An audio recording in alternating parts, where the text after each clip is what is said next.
Bismillahirrahmanirrahim. Assalamualaikum warahmatullahi wabarakatuh. Waalaikumsalam. Kali ini kita akan berdiskusi dengan Kepala Kantor Perwakilan Bank Indonesia Provinsi Nusa Tenggara Barat, Bapak Heru Saptaji. Beliau ini selalu menjadi penebar optimisme di tengah kondisi ekonomi seperti ini. Pak Heru, apa kabar Pak? Alhamdulillah baik, sehat. Pak. Terima kasih Mas Bul. Oke.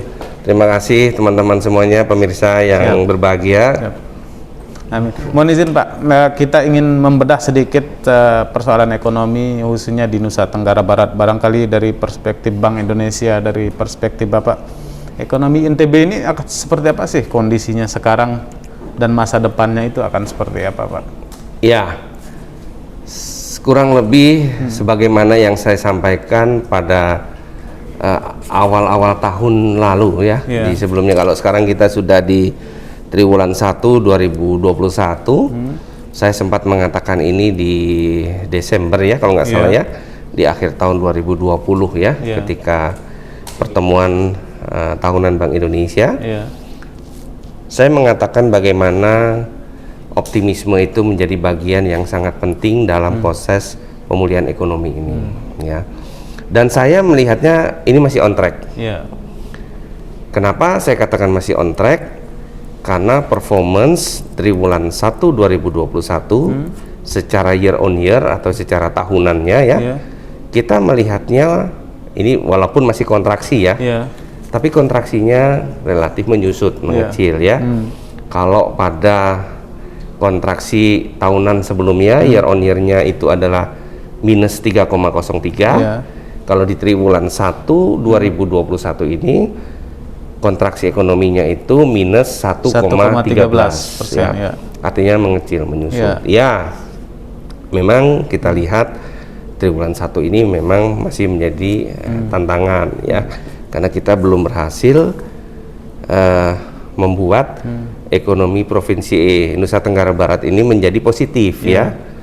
Ya, nah yang paling penting adalah arahnya membaik. Arahnya membaik.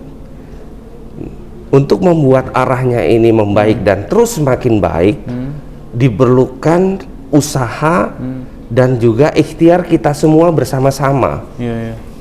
Ikhtiar yang bagaimana yang harus bisa kita lakukan bersama-sama tadi, yang tadi selalu saya katakan, bagaimana kita melihat dimensi ekonomi ini menjadi satu kesatuan dengan dimensi kesehatan dalam situasi pandemi COVID-19 ini.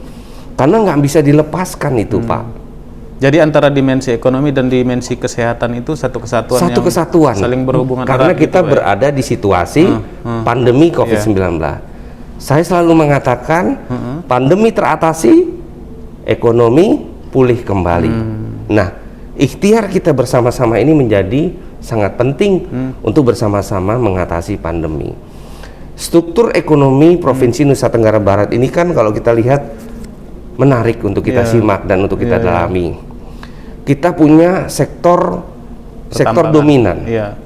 Nomor 1 sektor dominannya pertanian Pak. 23% PDRB Nusa Tenggara Barat itu didominasi oleh sektor pertanian. Sektor pertanian ini relatif sektor yang aman, artinya aman dan produktif di tengah pandemi COVID-19. Tidak cukup terganggu Pak ya? Tidak cukup terganggu. Harusnya seperti itu. Dan di beberapa daerah lain juga seperti. Nah ini ketika sektor pertanian ini yang dominasinya 23%, harus kita jaga dan harus terus kita kembangkan agar dia menjadi lokomotif penyeimbang ketika sektor-sektor lainnya belum bisa pulih. Belum bisa pulih, artinya masih susah. Kan kalau kita lihat strukturnya, pertanian 23, pertambangan 17, ya kan? Kemudian perdagangan kurang lebih 13 ya. Kemudian konstruksi kurang lebih 9,4 kalau saya nggak salah ya. Kemudian transportasi 5,4. Ya. Nah, dari struktur dominan ini coba kita lihat. Perdagangan. Pertambangan juga sama pentingnya Pak untuk bagaimana kalau areal itu nanti kan perdagangan Orang ke mall, orang melakukan mobilitasnya, kalau dia yakin bahwa aman. Orang sektor menengah itu kan Pak, dan orang kaya ini sebenarnya ingin berbelanja kan Pak. Cuma dia harus diyakini bahwa ketika dia berbelanja ke mall, ketika dia berbelanja ke destinasi wisata, ketika dia menginap di hotel, sehat nggak ya di sana?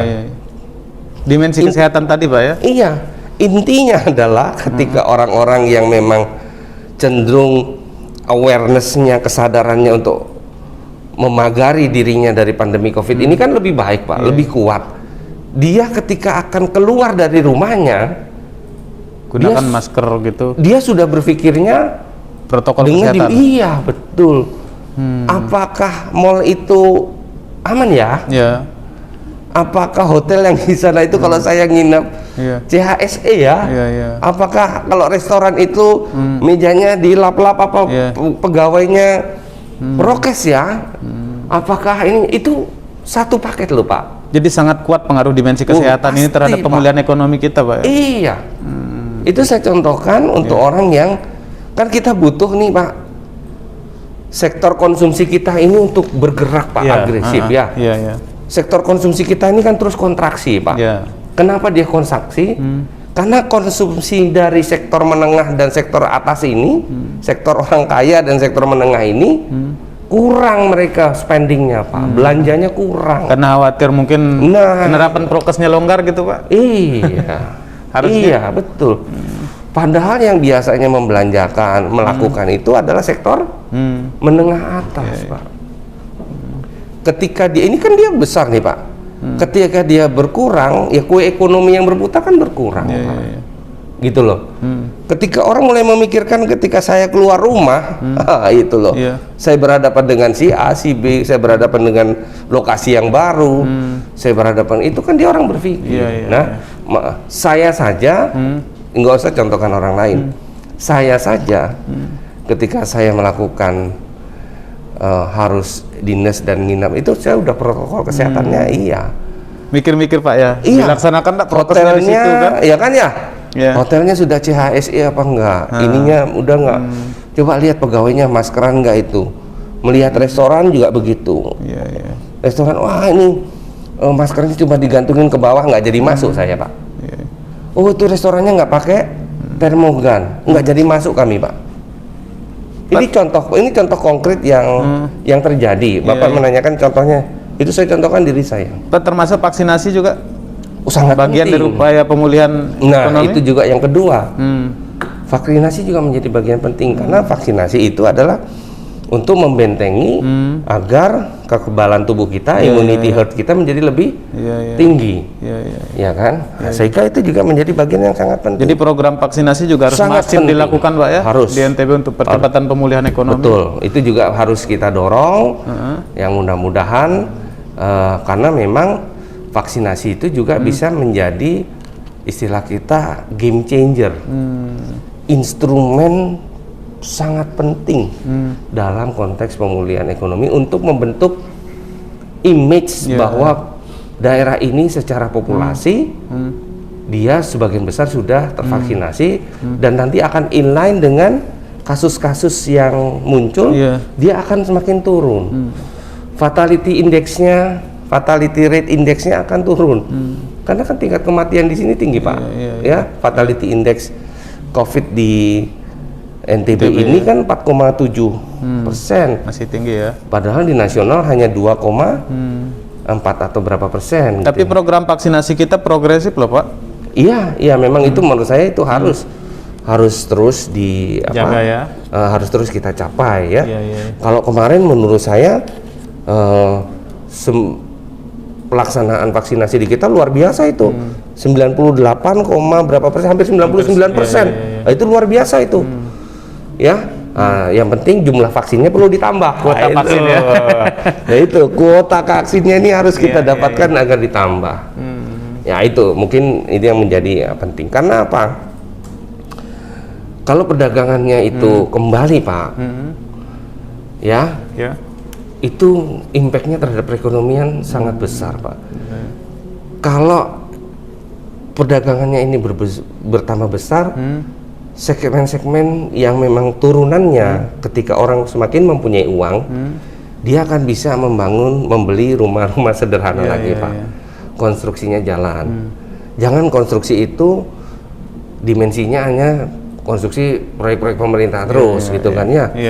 Nggak ini yang kita butuhkan kan adalah bagaimana konstruksi dari yang sifatnya ada sisi demand-nya dari masyarakat.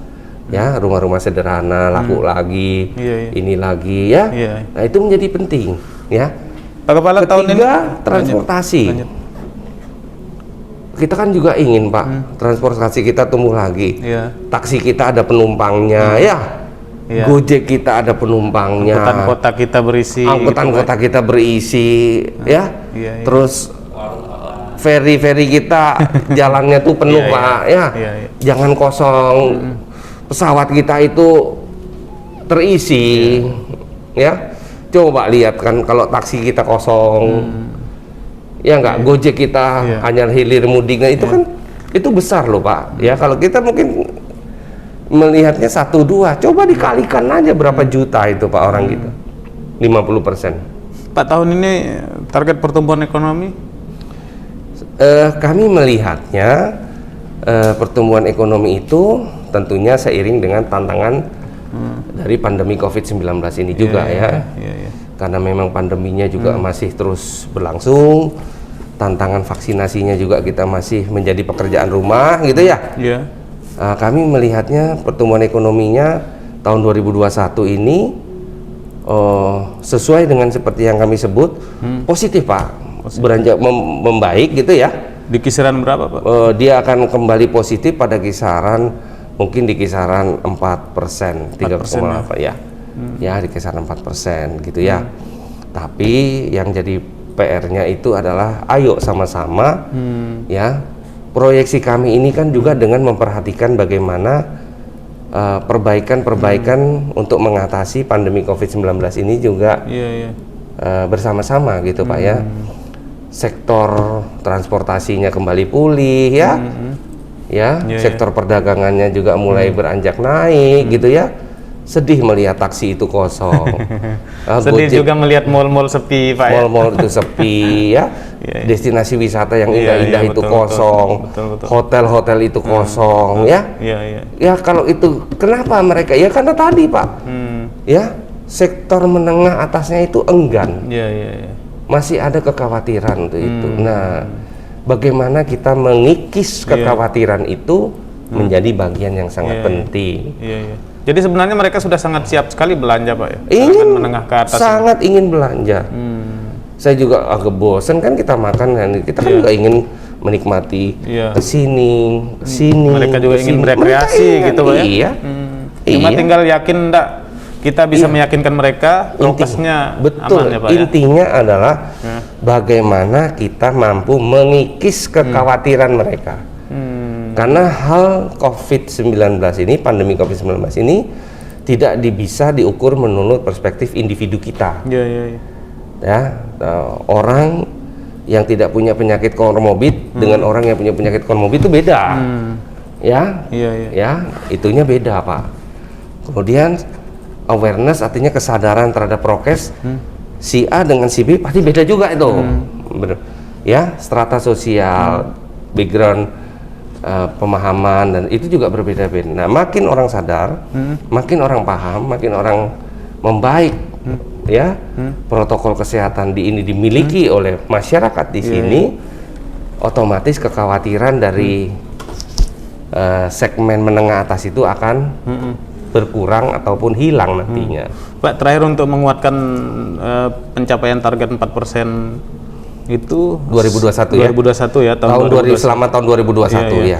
Itu survei konsumennya, Pak, seperti apa keyakinannya? Barangkali Bank Indonesia sudah melakukan.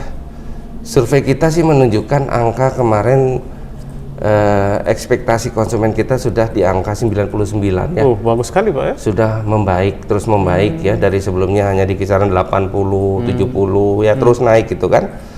Ya, terakhir bulan kemarin kita udah di 99. Ini akan sebenarnya suatu cerminan ya. Angka itu kan menunjukkan bahwa bagaimana konsumen ini menunjukkan keyakinannya.